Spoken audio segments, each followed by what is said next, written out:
ভেন্দি কোনে কোনে খাই ভাল পায় বাৰু? ময়ো বিৰাট ভাল পাওঁ। বিশেষকৈ আমাৰ ককা আইতাহঁতে খাই বেছি ভাল পাইছিলে। আমাৰ ককাই আগতে মাক কয়, যদি ভেন্দি আছে মোৰ কাৰণে তই দালিতে দি দিবিচোন। কিয় জানেনে?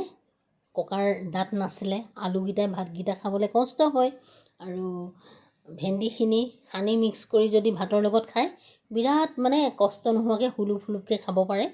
তাকে আজি ভাবি বোলো ময়ো ভেন্দি কিবা এটা বনাওঁ। এয়া ভালদৰে ধুই কৰি লৈ এয়া দীঘল দীঘলকৈ এতিয়া কাটিছোঁ।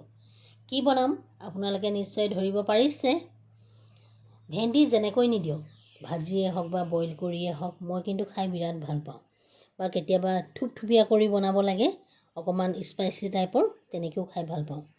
এয়া মোৰ কাটি কুটি হৈ গ'ল। ইয়াত এতিয়া মিক্স কৰিম বেচন, তাৰপিছতে দিম জিৰা গুড়া অকণমান, ধনিয়া গুড়া অকণমান, লগতে দিম আকৌ এজৱাইন সেইকাৰণে দিছোঁ, আজিকালি গেছৰ প্ৰব্লেম, কোন সময়ত কি হয় কোনেও নাজানে। গেছ মানুহৰ হয়েই।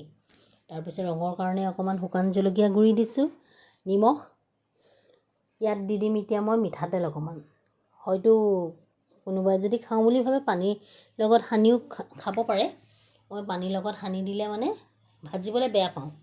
বৰ তেলটো গা ফালে আহে যে, সেইকাৰণে ভাবিলোঁ মিঠাতেল দিয়ে সানো। আনফালে মোৰ কেৰাহীও গৰম হৈ গ'ল। এতিয়া দীঘল দীঘলকৈ এয়া ফ্ৰাই কৰিম। কি বনাইছোঁ আপোনালোকে বহুতে গম পাইছে। আজি ভেন্দিৰ মছলা বনাম, ফ্ৰাই।